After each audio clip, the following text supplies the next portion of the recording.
Première info de ce LGT News, Tokyo demande des discussions pour l'annulation des JO. Les organisateurs des Jeux Olympiques de Tokyo ont démenti lundi des discussions devant avoir lieu en février au sujet d'une éventuelle annulation des Jeux. Dans un discours au personnel de Tokyo 2020, le directeur général du comité d'organisation, Toshiro Muto, a qualifié de fausses informations les spéculations des médias japonais. Eh bien, Tia, on s'interroge sur les raisons de ces rumeurs qui seraient infondées selon le directeur général du comité d'organisation des Jeux Olympiques, M. Toshiro Muto, en ce qui concerne une probable annulation des Jeux Olympiques qui ont été reportés en 2021. Pourquoi tant de spéculations autour de cette compétition? Eh bien, il y a une raison. Cela relève d'un sondage. Il y a quelques semaines, l'agence de presse japonaise Kyodo a interrogé l'opinion publique nippone en ce qui concerne la tenue ou non des Jeux Olympiques. Et puis, les résultats ne sont pas au moins négligeables. Pourquoi? Parce que 45% des personnes interrogées ont souhaité que les Jeux Olympiques soient reportés une seconde fois, tandis que 35% se disent favorables à son annulation pure et simple. Et hormis cela, hormis cette raison, il y a une autre raison qui vient s'ajouter. C'est quoi? C'est qu'il y a une forte recrudescence de la pandémie du coronavirus dans la capitale nippone, ce qui a emmené les autorités japonaises à prendre des mesures. Donc, quelle est la mesure qui a été prise? C'est un état d'urgence qui a été instauré dans la capitale et puis dans les villes environnantes. Donc, voici un peu les raisons de ces fortes rumeurs du côté de Tokyo. On espère que les Jeux Olympiques ne seront pas annulés ni reportés. On espère que ces Jeux-là vont se tenir cette année du côté de Tokyo. Ouais, ce serait sacrément embêtant pour tous les athlètes qui se préparent quand même depuis tant d'années. Ce serait embêtant. Allez, on poursuit avec du basketball. ABC change. Les membres actifs d'ABC ont décidé au cours d'une assemblée générale tenue récemment de confier les rênes du club à l'ancien président de la Fédération ivoirienne de basketball, Touré Boubakary. Il remplace 6 axes sur lesquels seront basés le nouveau programme du président M. Touré Boubakary. Il faudrait rappeler que pour la deuxième journée du championnat de basketball ivoirien, l'ABC a quand même marqué son territoire face à l'équipe de l'Azur. Le match s'est terminé sur le score de 86-63 avec pour meilleur marqueur M. Konaté Stéphane. Donc l'ABC tient toujours à garder son titre de champion de basketball ivoirien et il se donne tous les moyens pour y arriver. On va souhaiter bonne chance à M. Touré Boubakary pour ses nouvelles fonctions. ABC Fighter, ça oui, ça envoie. Et puis, c'est fait pour impressionner également. Absolument. Allez, on continue avec du football. Sol Bamba atteint d'un cancer.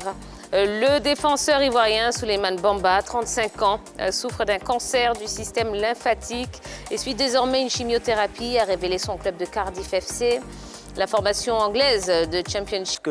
C'est une zone d'ombre vraiment qui arrive au terme d'une carrière, au bout d'une carrière qui a été quand même une carrière plutôt correcte. Il commence au Paris Saint-Germain, il a été formé au Paris Saint-Germain en intégrant le club de la capitale en l'an 2000 et il rejoint le club de Cardiff en octobre 2016 et en 2018, 2 ans plus tard, il participe à la montée en Première Ligue de ce club-là et il dispute 28 matchs de Première Ligue et il y inscrit 4 buts, c'est pas mal quand même pour un défenseur. Il faut rappeler qu'il a été finaliste de la CAN 2012 avec nos Pachydermes et qu'il a véritablement voyagé. Il a évolué en Écosse, à Dunfermline, Hibernian, à Trabzonspor en Turquie et puis en Angleterre, à Leicester, à Leeds, à Palerme en Italie et bien sûr où il arrive finalement au Royaume-Uni, à Cardiff. On espère qu'il va se remettre de ce cancer-là. Il a déjà commencé une chimiothérapie, ce qui est un début de bonne nouvelle pour Souleymane Bamba. On lui souhaite bonne chance pour sa chimiothérapie. On espère qu'il va se remettre de ce cancer-là. Absolument, absolument. Allez, autre information, Ludovic Giuly supervise le RCA. De passage en Côte d'Ivoire, l'ex-footballeur français Ludovic Giuly était au complexe sportif Jesse Jackson de Yopougon pour voir l'équipe des U14 et U17 du Racing Club d'Abidjan.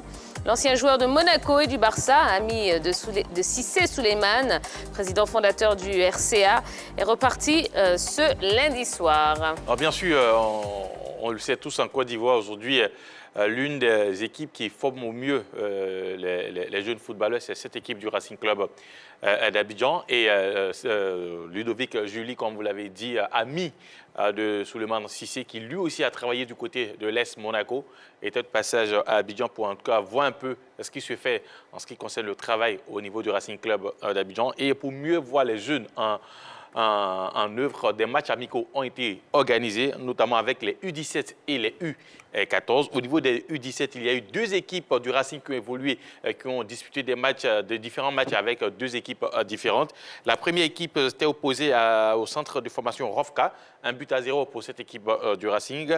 Une deuxième équipe a rencontré le centre de formation d'Olivier Capot. Là, les jeunes du Racing ont pris le dessus, 4-0. Et en ce qui concerne les U14, le match ne s'est pas joué au complexe, mais plutôt au centre d'entraînement habituel du Racing Club, c'est-à-dire dans le quartier de camp militaire dans la commune de Yopougon.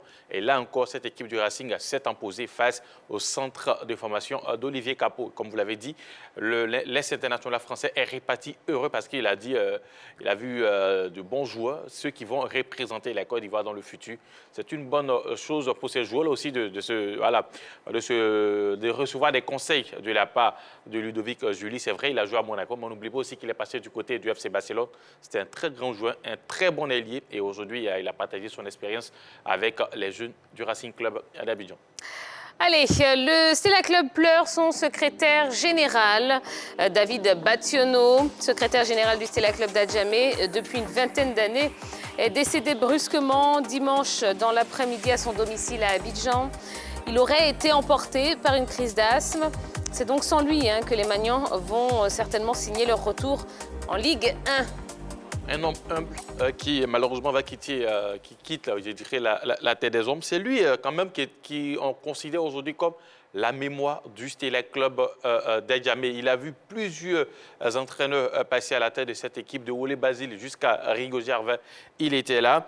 Et au niveau des secrétaires généraux des clubs, il est à la base de la création de l'amicale des secrétaires généraux de football ivoirien. Son premier président d'ailleurs était Aimé Jean-Jacques, le secrétaire général de l'USC Bassam, qui lui est toujours en activité. Les secrétaires généraux, ils avaient initié quand même quelque chose de bien au sein de cette corporation, notamment le fait de s'appeler avant les rencontres pour discuter sur les couleurs des différents maillots apportés pour ne pas être sanctionné le jour J. Tout ça, il a été à l'origine de ces différentes réformes au sein des secrétaires généraux. Et malheureusement, le monde du football ivoirien, surtout la grande famille du Stella Club, vient de perdre l'un de ses meilleurs hommes en son sein. En fait, c'était une sorte de réunion technique avant la réunion technique. Avant la réunion technique, voilà. D'accord, très bien.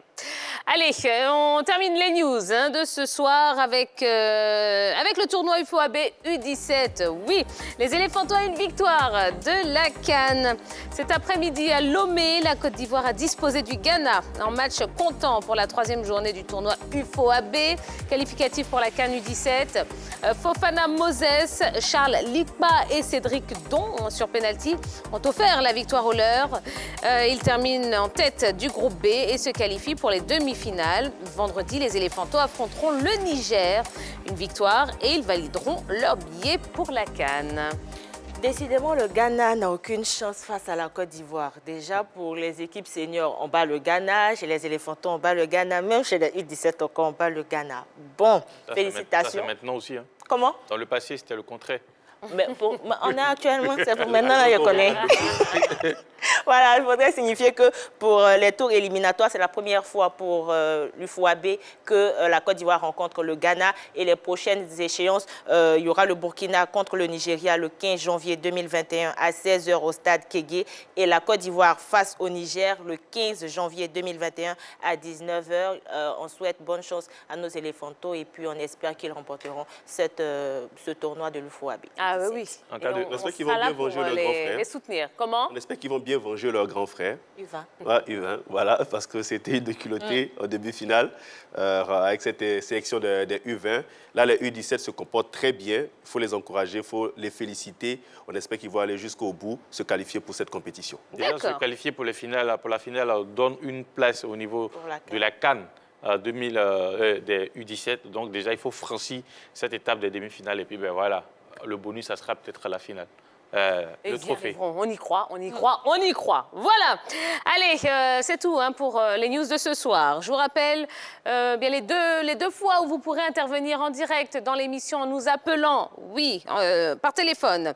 La première, c'est quand on va recevoir notre invité de ce soir, le champion olympique de taekwondo, Cissé Cheikh Salah. Il est en train de se préparer et je vous assure que nous, ça nous fait très, très plaisir de le recevoir sur ce plateau. Vous aurez l'opportunité de lui poser toutes vos questions.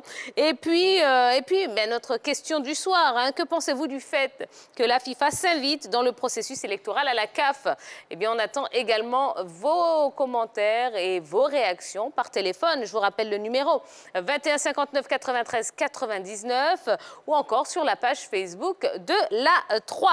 Allez, on continue, on poursuit. Oui, on a un gros programme qui s'enchaîne avec le focus de ce soir.